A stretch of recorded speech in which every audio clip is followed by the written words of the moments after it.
नमस्कार दोस्तों। कारगिल युद्ध, जिसे ऑपरेशन विजय के नाम से भी जाना जाता है, भारत और पाकिस्तान के बीच ये मई और जुलाई 1999 के बीच कश्मीर के कारगिल जिले में जो सशस्त्र संघर्ष हुआ था, उसको ये नाम दिया गया है। 1999 में हुए कारगिल युद्ध की आज के दिन हुआ था, तो आज हम उसे याद कर रहे हैं।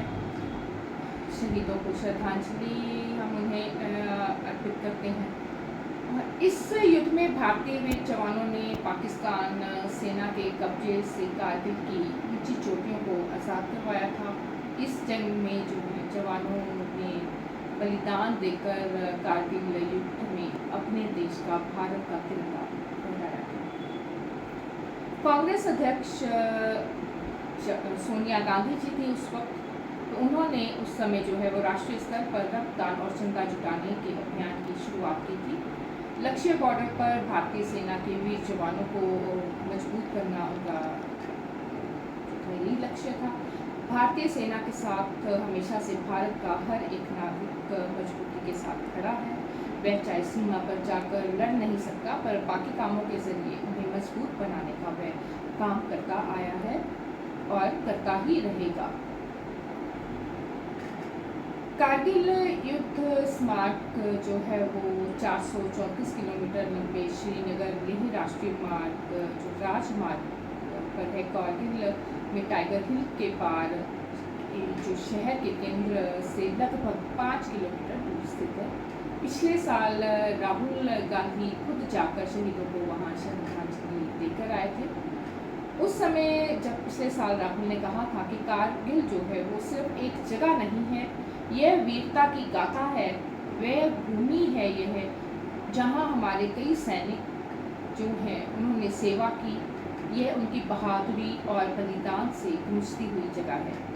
यह भारत का गौरव है और सभी भारतीयों को देश के प्रति अपनी जिम्मेदारी का एहसास कराती है। मैं कारगिल युद्ध के सभी बहादुर सैनिकों और शहीदों को नमन करता हूँ। मुझे आखिर कांग्रेस के जो गांधी परिवार की सोनिया गांधी या राहुल गांधी के बारे में क्यों बताना पड़ा? दरअसल आज की जो राजनीति है वो इस कदर कीचड़ में धंसती जा रही है कि धंस ही चुकी है। हम ये कह सकते हैं कि धंस चुकी है कि वो शहीदों पर भी राजनीति करने में गुरेज नहीं करती है।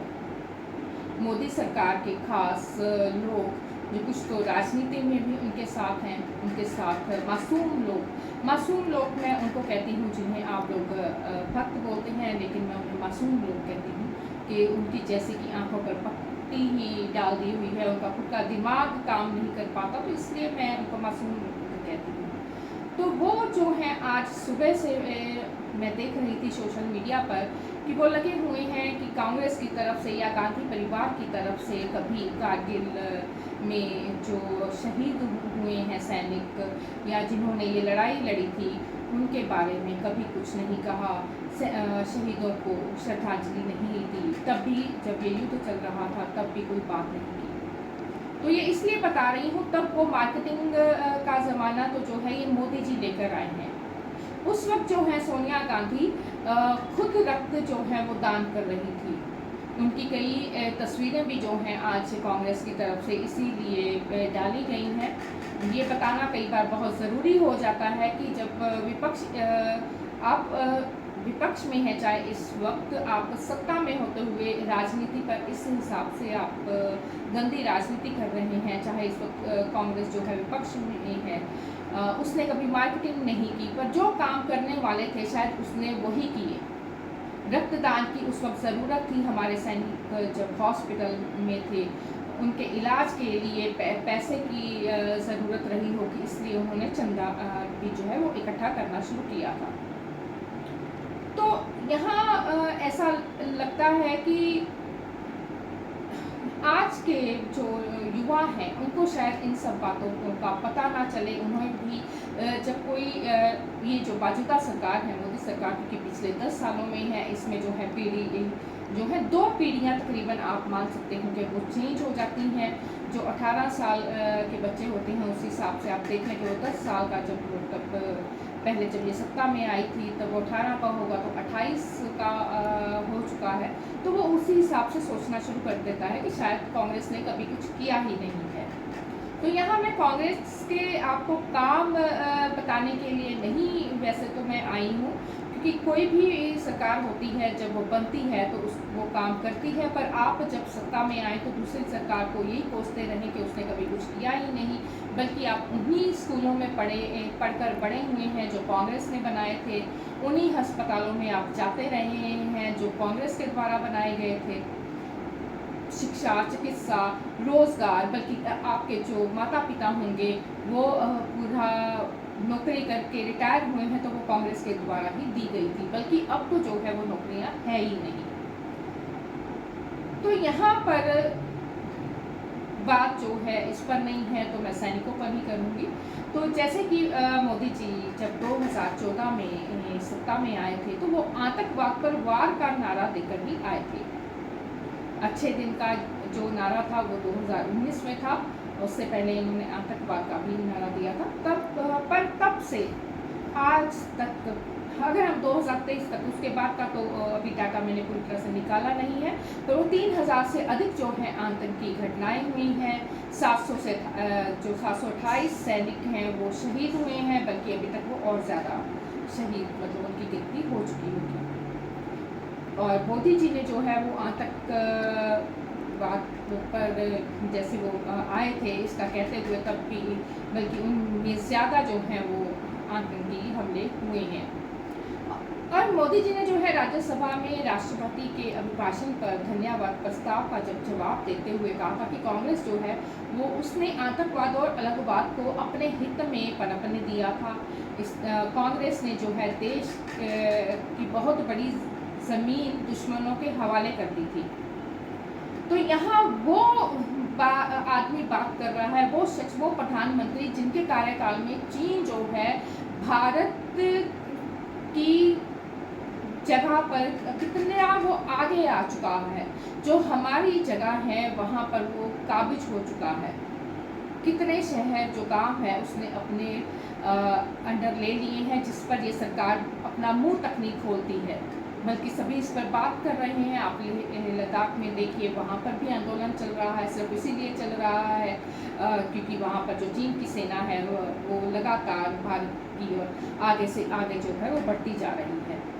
दूसरा, कारगिल पर जैसे मैंने कहा कि ये सुबह से लगे हुए थे कि कांग्रेस जो है कारगिल पर के शहीदों को श्रद्धांजलि नहीं उन्होंने दी। ये वो सरकार बात कर रही है एनडीए की सरकार की, तब भी एनडीए की सरकार थी, वो सरकार जिसने जब हमारे जो शहीद हुए सैनिक थे उनकी डेड बॉडीज लेके आनी थी, उन ताबूतों में ही इन्होंने भ्रष्टाचार कर दिया था। ये वो सरकार बात कर रही है जो आज भी भ्रष्टाचार, जब से आई है सत्ता में भ्रष्टाचार ही करती जा रही है, और इस पर हमेशा से लग रहा है 10 सालों से कि कुछ व्यापारियों के लिए ही काम कर रही है।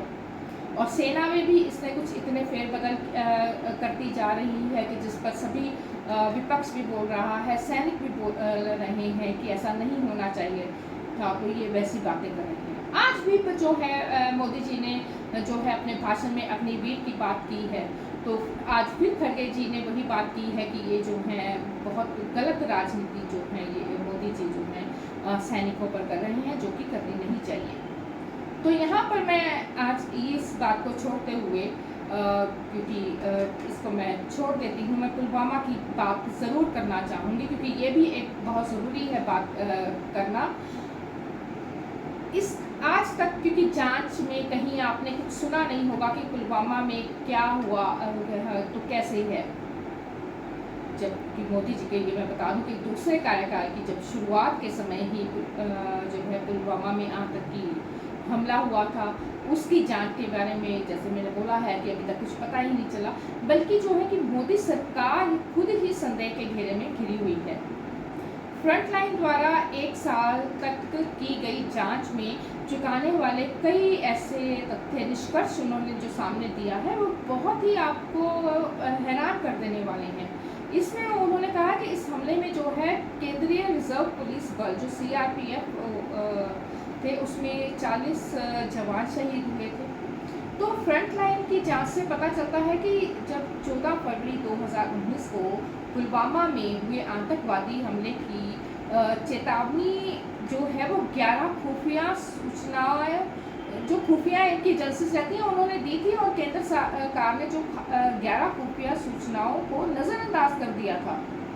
और इस अनदेखी के लिए अब कौन, आप किसको जिम्मेदार मानेंगे? केंद्र, उस वक्त की मौजूदा केंद्र सरकार को ही माना जाएगा कि जिस हिसाब से खुफिया सूचनाएं थी इनके पास। परिणाम स्वरूप क्या हुआ था कि हमारे जो है 40 सीआरपीएफ कर्मियों की मौत हो गई थी। और फ्रंट लाइन की जो जांच में वो ये भी कहते हैं कि 2 जनवरी 2019 से जो 13 फरवरी 2019 के बीच कम से कम जो ये सूचनाएं मिली थी, और ये 11 ही थी। हो सकता है कि तो ज़्यादा भी हो, हमें पता नहीं है, कम हो, पर 11 का तो हमें पता है कि 11 खुफिया सूचनाएं मिली ही थी। और ये जो एक भयावह जो है उसकी तरफ इशारा करती है, और ये हुआ, लेकिन सरकार इस पर ध्यान नहीं दे रही थी, तो जिसके चलते सुरक्षा काफिले पर ये हमला हो गया। तो यहाँ में ऐसा बहुत अजीब लगता है ये कहना कि मोदी सरकार जो है राजनीतिक जीत हासिल करने के लिए इस हालत तक भी गई हुई है। बल्कि अब ये कहते हुए हमें ही शर्म आती है कि हम अपने ही देश के प्रधानमंत्री के बारे में ऐसा कैसे कह सकते हैं कि जब उन पर यहाँ पर जब फ्रंट लाइन की तरफ से, जांच की तरफ से ये सब आया है और उसे छुपाया गया है, पर फिर भी आप अगर गूगल करेंगे तो आपको ये नेट पर पढ़ने को मिल जाएगा। आपको ये पूरा उनका बहुत अच्छा पूरा लेख है, पढ़ा है, आप उसको समय निकालिए और उसको पढ़िए। ये पढ़ना जो है भारत के, मुझे लगता है हर नागरिक के लिए बहुत ही ज़रूरी है। तो जब ये काम मोदी सरकार जो है वो खुद करती रही है, तो वो दूसरों की देशभक्ति पर सवाल ये किस मुंह से उठाती है, मुझे तो यही समझ में नहीं आ रही। और अगर देखा जाए तो मोदी जी लगातार जो है पाकिस्तान पर प्रश्न चिन्ह लगाते हैं। चलो वो उसको वो मानते हैं, पाकिस्तान के साथ जैसे भी संबंध रहे वो सरकार ने ही सही करने होते हैं। पर जब ये खुद तो जो है वहाँ पर बिना बुलाए बिरयानी खाने चले जाते हैं, पर लड़वाने के लिए भारतीय जनता को ये आपस में इसी बात पर भी जो है पाकिस्तान और भारत का करते हुए भी लड़वाते हैं, हिंदू मुस्लिम करते हुए भी जैसा ये माहौल बनाते हैं, सभी को ये पता ही है। और जैसे ये कि मैंने बोला है कि मोदी सरकार जो है अग्निवीर की योजना लेके आई है। आज भी जो है मोदी जी ने अग्निवीर पर काफ़ी बात की है, पर जो है राहुल जी तो इस पर यही कहते हैं कि मोदी जी ने जो है वो सेना को जवानों का जो है वो एक मजदूर बना दिया है। बाकी सरकार की जो बात है वो सरकार ही जानती है कि उसने कैसे चलाना है, पर वो इस कदर वो मुझे लगता है कि गंदी राजनीति नहीं करनी चाहिए। जब हम किसी को चुनते हैं तो वो हम भारत का उसमें भला देखते हैं, भारत को आगे जाने की बात करते हैं, तो उसी हिसाब से देखते हैं कि सरकार जो है वो काम करेगी। तो मुझे ये लगता है कि कम से कम एक सेना का तो एक ऐसा होना चाहिए कि जहाँ पर राजनीति, ऐसी गंदी राजनीति नहीं करनी चाहिए। हमारे सैनिक शहीद होते हैं, और आजकल आपने मासूम लोगों को ये कहते हुए भी सुना होगा कि हम तो किसी को, ये लोग जो हैं सेना में जाते हैं ये अपनी मर्जी से जाते हैं, इन्हें कोई वहाँ जाने के लिए नहीं कहता। मुझे ये लगता है कि उन्हें ये कहते हुए शर्म भी नहीं आती कि गोली खाना अपने सीने पर कोई आसान काम नहीं होता। वो भारत देश की रक्षा करने के लिए वहाँ होते हैं, और आप उन लोगों के लिए ऐसा कह देते हैं।